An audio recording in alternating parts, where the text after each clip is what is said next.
Tonight on Y News. ASEAN member states call on unity among nations in the Southeast Asian region to attain regional economic stability and peace. The Russian government calls on the United States to stop sending troops and defense missiles to South Korea. The first batch of victims of human rights violations under the Marcos regime is set to receive claims on May 8th. The Department of Transportation maintains that all 48 new MRT coaches will remain stalled unless an international third-party audit team issues a certification. The Commission on Higher Education prioritizes poor students in its free tuition program. Y News begins now. From the UNTV News and Rescue Command Center, this is Y News with Angelo Castro III and Darlene Basingan. Good evening. Discussions in this year's ASEAN Prosperity for All Summit centered on the importance of unity among nations in the Southeast Asian region. Delegates also tackled the economic integration of ASEAN member states as well as support for small and medium enterprises or businesses. Nel Maribuhok will tell us why. The establishment of an ASEAN economic community remains a big challenge for Southeast Asian countries. In his keynote address during the Prosperity for All Summit held earlier, Malaysian Prime Minister Najib Razak presented to the business leaders the economic condition of countries part of the Association of Southeast Asian Nations. The Malaysian Prime Minister notes that until now, there is a lack of effort in achieving economic stability in the region. This is because, he says, there remain barriers to the trade of products and services as well as investment among ASEAN countries. The big challenge is to ensure that the integration of our individual economies that is necessary for ASEAN itself to become a significant world market. We have to bring down further the trade tariffs that still exist. The Prime Minister says the success of the ASEAN integration would make Southeast Asia a $1 trillion economy in the next 2 decades. Razak also believes that an economically stronger ASEAN would help prevent threats of populism and extremism within its borders. He explains that countries' fair distribution of its economic growth among its people will help lessen the number of poor being exploited by terrorists. Meanwhile, in a speech, Vice President Leni Robredo tackled the importance of small and medium enterprises or SMEs. Robredo says SMEs have a huge contribution in the development of the Philippines. That's why they have to be given aid. At the Office of the Vice President, we are passionate about inclusive growth because to us, the poor should be more than just statistics. The said summit has been organized by the ASEAN Business Advisory Council to recognize the 50th founding of the Association of Southeast Asian Nations. Nel Maribuhok, UNTV News and Rescue, Parañaque City. Russia calls on the United States to stop what it claims as acts that destabilize Syria and the deployment of anti-missile systems in South Korea. Ronald de Guzman will tell us why. This year's Moscow Security Conference centered on the issues affecting global and regional security such as the fight against international terrorism, as well as problems on the border security of Europe, Asia, and the Pacific region. Ang nabanggit ko dyan kanina, ang interest natin is South China Sea na sana sumunod yung mga ibang claimants ng ayon sa international law. Delegates of the event also discussed the role of defense agencies of every state in strengthening security measures in various regions across the globe. In line with this, the Kremlin calls on the United States to halt the deployment of missile defense system and military forces near the border of Russia, which it claims is putting the former Soviet states' security in threat. Secretary Delfin Lorenzana is among the more than 700 defense representatives of 80 countries present in the said conference last Wednesday and Thursday. In an interview with the Philippine media, Lorenzana clarifies that the purpose of President Rodrigo Duterte's visit to Russia in May is to build military cooperation only and not military alliance. Economic at saka military. Hindi naman military alliance eh. Cooperation lang eh. Nabuksan natin yung agreement that we can exchange ideas. Are we veering towards Russia more than the US? No. Sabi naman ni Presidente, our only alliance is with the US. We will not be allying ourselves with any more countries, sabi niya. Ang ginagawa lang natin, gumagawa lang tayo ng maraming kaibigan. The Philippine troops are, in fact, set to participate in the upcoming military exercises of Russia. Despite this, the Balikatan exercises, which will be joined by Filipino and American troops, will push through next month in various areas in Luzon and Visayas. The Philippines seems to be in between two competing superpowers. However, Defense Secretary Lorenzana says, neighbors are important especially in times of need, but friends from remote places should not be forgotten despite having sulky relationship with them. It has been known that President Duterte plans to further deepen ties with Russia when he meets with President Putin in May. As it has also been announced, Russia wants to help the Philippines in combating extremism and piracy. Ronald De Guzman, UNTV News and Rescue, Moscow, Russia. The Association of Southeast Asian Nations, or ASEAN, has expressed grave concern over rising tensions in the Korean Peninsula. Joyce Balancho is in Pasay City to tell us why, live. Yes, Joyce. Yes, good evening, Darlene. ASEAN foreign ministers have noted that the instability in the Korean Peninsula has affected so much already the Southeast Asian region and even beyond. Hence, they're calling on the North Korea to help de-escalate tensions. The ASEAN has expressed grave concern following North Korea's nuclear tests and missile launches held recently. The association urges North Korea to comply with its obligations to international laws and resolutions with regards to maintaining international peace and security. Let's hear from the acting spokesperson of the Department of Foreign Affairs, Robespierre Bolivar. ASEAN also urges the DPRK and all parties concerned to exercise self-restraint in order to de-escalate the tension and refrain from actions that may aggravate the situation. ASEAN supports the denuclearization of the Korean Peninsula and, in this regard, calls for the resumption of dialogue on the Korean Peninsula to diffuse tensions and create conditions conducive to peace and stability. Today, heads of state have arrived in the country to attend the ASEAN Summit tomorrow to be held at the Philippine International Convention Center, or PICC. Cabinet secretaries have welcomed leaders from Cambodia, Vietnam, Indonesia, Myanmar, Laos, Thailand, and Singapore when they set foot at the Ninoy Aquino International Airport. Tomorrow, President Rodrigo Duterte will be heading the summit, wherein leaders will discuss the implementation of ASEAN Community Vision of 2015. They will also exchange views on regional and international issues. Tomorrow, Darlene, is the main event of the ASEAN, and we're expecting a chairman's statement from President Rodrigo Duterte, and we're looking forward to see if it will include a strong position on issues of territorial dispute, and will it also emphasize the Hague arbitral ruling that upheld the country's sovereign rights over the West Philippine Sea. Darlene? Thank you, Joyce Balancho, reporting live from Pasay City. During today's leadership forum, President Rodrigo Duterte calls on private sector to help the country attain inclusive growth. Nel Maribohok is also in Pasay City to tell us why, live. Nel, go ahead. Darlene, in his speech tonight at the 14th Leadership Forum in Manila, President Rodrigo Duterte emphasizes the importance of citizens' participation on governance.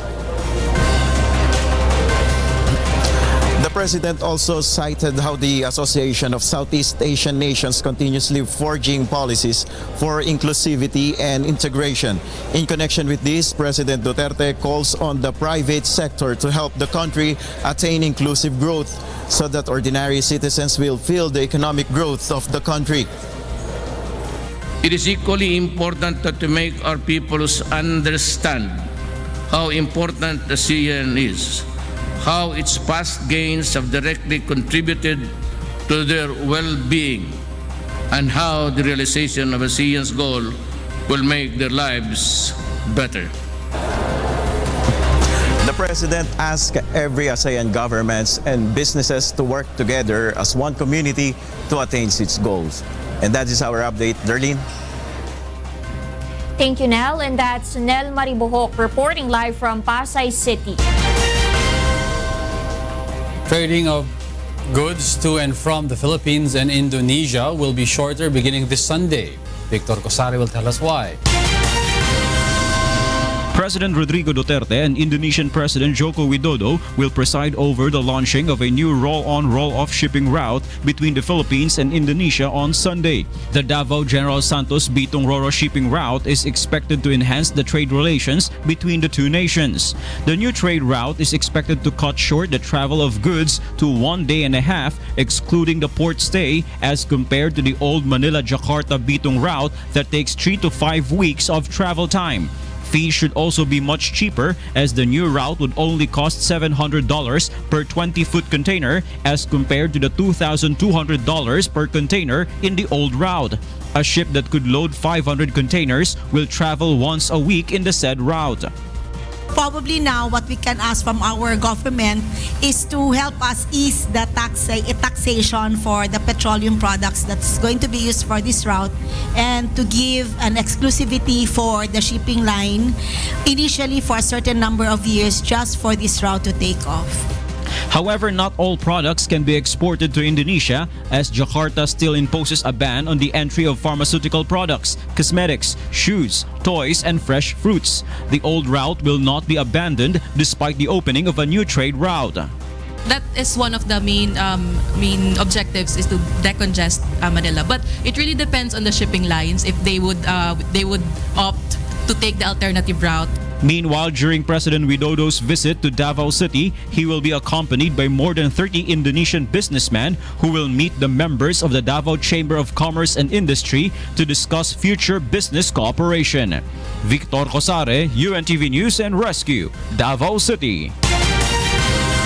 The Philippines and Indonesia have signed today cooperations on agriculture and the establishment of Project Sea Connectivity as part of the state visit of Indonesian President Joko Widodo to the country. Rosalie Cos is in Pasay City to tell us why live. Yes, Rosalie, go ahead. Good evening, Diego. During the bilateral meeting of President Rodrigo Duterte and Indonesian President Joko Widodo, President Duterte mentioned about his intention to deepen the relations of both countries. The Philippines has a long-standing relationship with Indonesia. Two agreements have been signed, such as partnership in agricultural research, consultation and assistance, as well as the establishment of the Sea Project Connectivity, which will be formally launched in Davao City on Sunday. Meanwhile, in relation to the launching of the roll-on roll-off service between the Philippines and Indonesia, President Duterte said to ensure security in the operations, he will ask ASEAN for the formation of the multinational task force. There's a commercial route you have to consider also the security concerns. So maybe we'll have to agree to provide escorts in the meantime. Indonesia and the Philippines also committed to protect the rights of the migrant workers in both countries. We agreed to strengthen cooperation on the protection of both countries' citizens as well as ASEAN migrant workers. Both leaders also discussed other issues such as the revival of the BIMP-Iaga sub-economic region, the issue of security in Sulu, Sulawesi to avoid piracy, terrorism and extremism in the region, as well as illicit drugs and stronger economic ties between the Philippines and Indonesia. Also today, President Duterte answered questions from the media, including the issue of Mary Jane Veloso, who is now on death row in Indonesia.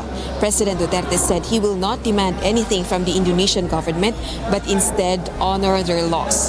However, presidential spokesperson Ernesto Abella said the issue was not discussed during the bilateral meeting, but the official is not sure if this was discussed during their restricted meeting. So that is what we are going to find out in the following days. That's our latest report live here from Pasay City. Back to you, Checo. Thank you, Rosalie Cos, reporting live from Pasay City. A group of human rights lawyers believes that it will be a lengthy procedure before the International Criminal Court can act on the communication against President Rodrigo Duterte. Roderick Mendoza will tell us why. According to the Center for International Law, one of the issues to be addressed is whether the court can exercise jurisdiction on all the allegations. The communication submitted by lawyer Jude Sabio includes the summary killings allegedly committed by Davao Death Squad when Duterte was still city mayor. This, according to Center Law, could be outside of ICC's jurisdiction. Hindi po retroactive yung jurisdiction ng ICC, no? Prospective po yun as of the day when we became a party, which was sometime in October 2011. No? So anything before that will be outside of the temporal jurisdiction of the ICC except if we consent to it. It must also be proven first that the government is not investigating the killings, or if it was, the investigations are designed to fail. Kailangan mapatunayan na unwilling or unable yung ating pamahalaan na litisin yung mga may sala, no? Kagaya nung inaakusa na mayroong wave ng crimes against humanity sa Pilipinas, ano? So mahabang proseso po 'yan. The ICC's pre-trial chamber will also investigate first if indeed Duterte is liable. For this, concrete and detailed evidence must be presented, such as cases filed in Philippine courts. But for now, the Center Law thinks that the submissions made before the ICC are not sufficient to pin down Duterte. Kung hindi po yan magiging successful, no, isasantabi lang yan ng ICC pero hindi ibig sabihin na tapos na po. Dahil yung ibang partido, maaari pa rin po magpadala siguro ng mas detalyado at mas may ebidensyang mga reklamo. Ano po? President Duterte has said that he doesn't intend to stop the complainants. And the Malacanang says this is just part of the propaganda against the president. Roderick Mendoza, UNTV News and Rescue, Quezon City. The Department of Transportation maintains that it will not allow the use of all 48 MRT coaches purchased from China unless an international third-party audit team issues a certification. Joanna will tell us why. Transportation Secretary Arthur Tugade said he doesn't want to jeopardize the safety of the riding public. Pag hindi safe, hindi ko paanda rin yan. You know, baka bakaling ko yan. But certainly, hindi rin ako magbabayad. Bakit naman ako magbabayad? Tugade also insists that he will not pay the total cost of the MRT coaches amounting to 3.8 billion pesos unless a certification will be granted by the international third-party audit team tasked by the government to examine the new coaches. Meron ho akong tinitignan Angelo dyan. Pag naprueba ho yung Angelo na yan, sasabihin ko publicly yan. It was in year 2013 when the Aquino government ordered the 48 new coaches from Dalian Locomotive and Rolling Stock Company in China. The Transportation Department warns to apprehend whoever is proven taking advantage of the said project. The UNTV News team tried to get the reaction of former DOTC Secretary Joseph Emilio Abaya regarding the issue, but up to now, he is yet to respond on the matter. Meanwhile, some railway expert believes that frequent change of maintenance providers will not help develop the train system. According to Rene Santiago, it is very important to have a universal system to maintain the good condition of the MRT. So kung talagang long-term solution yan, huwag mo ulitin yung solution ng nakaraan, yung pinaghati-hati, tapos may mga short-term. Kailangan talaga yan, bigyan mo na ng permanent solution. Single point of responsibility dapat yan. MRT is running for almost 18 years and a total of 4 companies had handled its maintenance works. These include Sumitomo TESP, PH Trams, Global APT, and Busan Universal Rails Incorporated. Based on records, there had been more than 700 incidents of passenger unloadings and service interruptions that happened in the MRT since the maintenance was passed on to Buri. Joanna, UNTV News and Rescue, Quezon City. Some bus operators expressed opposition to the imminent implementation of the stricter guidelines regarding the phase-out of 15-year-old public utility bus units. Monokson will tell us why. Several bus operators demand for a dialogue with the Land Transportation Franchising and Regulatory Board over the revised phase-out policy on old buses. Alex Yage, president of the Provincial Bus Operators Association, says they were not consulted regarding the department order. Magre-request kami ng dialogue muna. Kasi nababalitan lang namin ito sa mga mabuti niya ang media. Tinatawagan kami yung kung sino yung gumagawa ng polisiya, hindi mo lang kami inaabisuhan. Ano ba ang gusto nila? Kasi makikreate na naman ito ng confusion. Yage adds that the guidelines will incur huge amount of income loss to drivers who adhered to the previous policy allowing reconditioned units. Yung mga na-rebuild na buses noon ng accredited na mga rebuilder, na-scrap na lang yun hindi na nagamit. Bakit anong pagbabago? Bakit babaguhin? Meanwhile, the City Bus Operators Association is pleased, saying the new policy will level the competition, citing that there are some who allegedly cheating the registration process of their vehicles to still operate.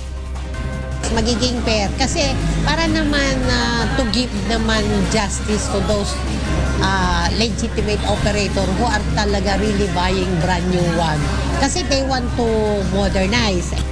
But the LTFRB and LTO is willing to implement the stricter policy, which states that all public utility buses, shuttle and tourist buses, as well as trucks for hire, will have to present certificate of manufacture of the engine and the chassis of the vehicle to be allowed for renewal of registration and franchise.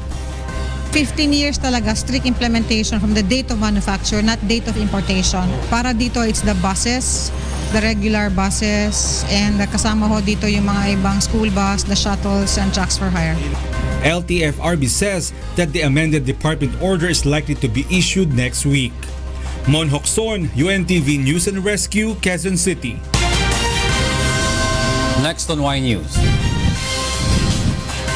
The first batch of victims of human rights violations under the Marcos regime is set to receive claims on May 8th. The Commission on Higher Education prioritizes the poor students in its free tuition program. Y News will be right back.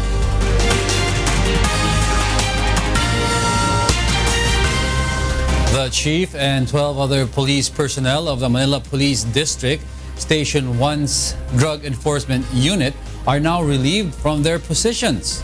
Grace Casin will tell us why. The Commission on Human Rights discovered an alleged secret detention cell at MPD Station 1, housing 12 inmates, during the agency's surprise inspection last night. CHR believes the policemen assigned in the station were trying to hide the inmates to extort money from their relatives in exchange for their freedom. This morning, NCRPO Chief Police Director Oscar Albayalde inspected the said secret cell, which has been cleared and cleaned.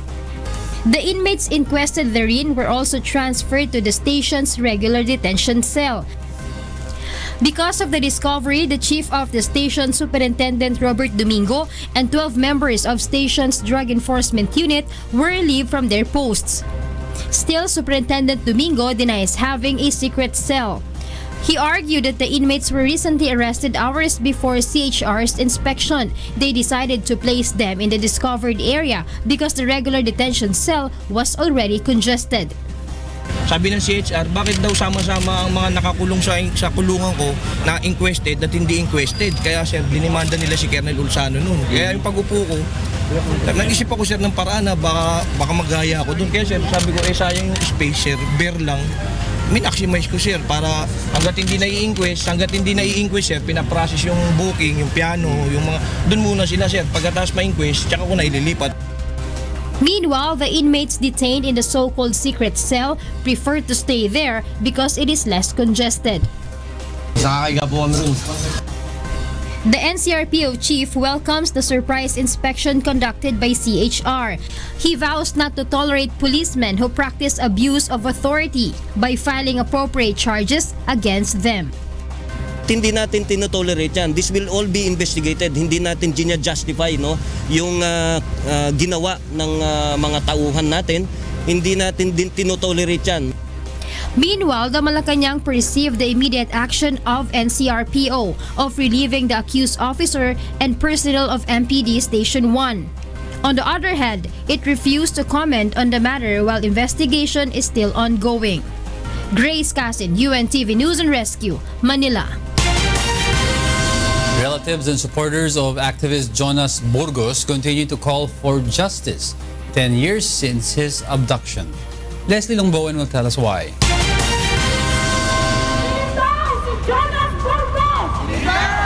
Groups Karapatan, Desaparecidos, and Celda, together with the relatives of Jonas Burgos, protested this morning in front of Camp Aguinaldo. Today is the 10th year since Burgos was abducted in a mall in Quezon City. He is the son of law activist and press freedom fighter Jose Burgos Jr. 10 taon na siyang hinahanap, 10 taon na namin siyang pinipilit na makita. Pero hanggang ngayon wala pa rin. Baka pwede kaming tulungan ni President Duterte na nailitaw ang aming kapatid. The Commission on Human Rights had talked to witnesses who identified First Lieutenant Harry Balyaga Jr. as the person involved in the incident. He was with the Army's 56th Infantry Battalion during that time. Incumbent Armed Forces of the Philippines Chief of Staff General Eduardo Año had also been linked to the disappearance of Burgos. In 2011, Edita Burgos, mother of Jonas Burgos, filed a criminal case before the Department of Justice against the Army officers.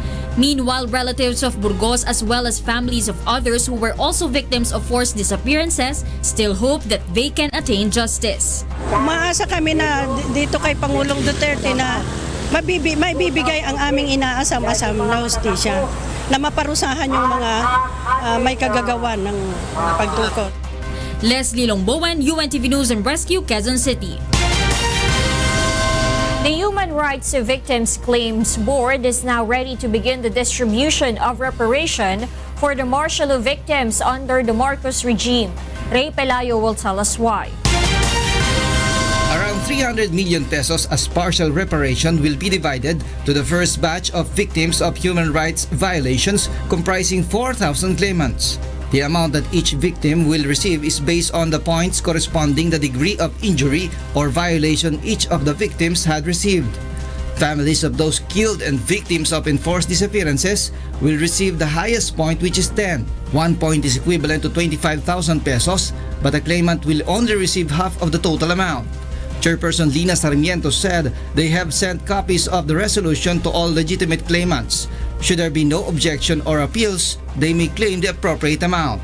The distribution will be made through cash card from Land Bank. Ibig sabihin, natanggap na nila yung kopya at lumampas na yung 10 araw na period ng pag-a-appeal, yun yung uunahin nating mapondohan ang kanilang cash card. Danny De La Fuente is one of the claimants. He is now the national coordinator of CELDA or Samahan ng mga ex-detainees laban sa detensyon at aresto. It was in early 80s when he experienced torture on the hands of the military. Parang dinala ako sa isang yung ground, yung basement. Isang basement, napakalakas ng echo. Tapos doon, ang ginamit sa akin, yung inuumpog yung ulo ko sa pader. Kapag hindi ko sinasagot yung tanong, inuumpog yung ulo ko sa pader. Nasa 3 hanggang 5 beses yun. The claimants are also appealing for non-monetary benefits like health and scholarship for their children. The ceremonial cash card distribution will be held on May 8 at the Claims Board office in UP Diliman campus. Ray Pilayo, UNTV News and Rescue, Quezon City. The Commission on Higher Education stresses that the allotted fund for the agency's free tuition for college students covers the poor regardless of their age. Aiko Miguel will tell us why. The Commission on Higher Education, or CHED, has once again emphasized that its priority is to provide free tuition to the poor regardless of their age, especially to those who stopped college due to financial constraints. Kunyari yan, graduate ng 1990s, hindi natin dinidiscriminate yan kahit medyo may edad na yan. Tapos yung curriculum naman na pinanggalingan niya, okay pa rin naman yon, hindi naman masyado nagbabago. So titingnan lang natin kung ilan yung makikredit from dati pa hanggang sa ngayon. Pagkatapos noon, pag tinanggap siya, libre din ang tuition niya. CHED is required by law to subsidize the tuition fee of aspiring college students, whatever their courses are. They are only required to pay for the miscellaneous fees. Basta pumasok ka sa school, wala kang babayaran tuition. Kahit magkano man yung tuition fee ng SUC mo at kahit ilang units pa ang kukunin mo. CHED also clarified that beneficiaries who receive assistance from other non-governmental organizations and grants are not eligible for government subsidy. Some parents like Tristan are pleased to hear about the free tuition program of the government. He plans to enroll his child to the University of the Philippines, Diliman, after the child graduates from senior high school in 2018. Bilang magulang po, malaking tulong po sa amin yun. Yung cost of living allowance po dito medyo malaki. Lalong-lalo na po ito makakatulong po ito sa aming pamilya. Dito po sa UP po sana. The government has allotted 8 billion pesos for the free tuition fee of deserving college students who are determined to finish higher education and eventually progress from poverty. The Department of Labor and Employment, together with the National Housing Authority, will conduct a special job fair in several parts of Bulacan on the second week of May. The agencies will prioritize applicants residing in government resettlement areas in Bulacan. The special job fair will be held from May 8 to 10 in the towns of Pandi, Balagtas, San Jose del Monte, and Bukawe. The job fair is in line with this year's observance of Labor Day. Vice President Leni Robredo believes barangay officials' term should be extended to 5 years. The Vice President also wants the government's bottom-up budgeting program to reach barangays. Aiko Miguel will tell us why. During yesterday's convention of the League of Barangays in Cabanatuan City, Vice President Leni Robredo urged local officials to strengthen their barangays by implementing sustainable programs. The Vice President had also mentioned anew that the current 3-year term of barangay officials should be extended to 5 years. She explains a longer term for them would ensure the proper implementation of the projects that would help in the development of a town. Robredo also seeks to bring to the barangay level the bottom-up budgeting program, which started during the term of then-President Benigno Aquino III.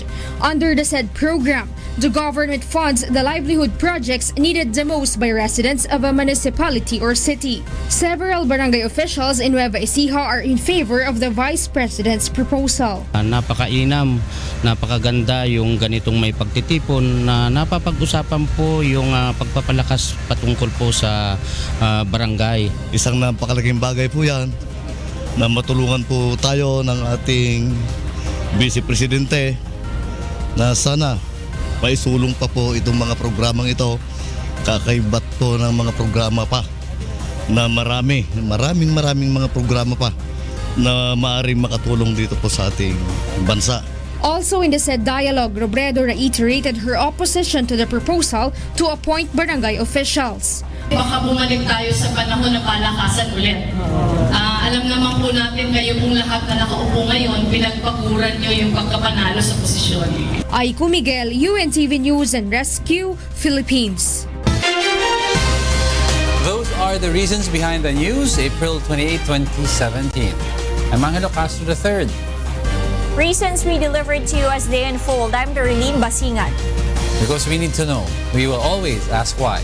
Thank you for watching Y News.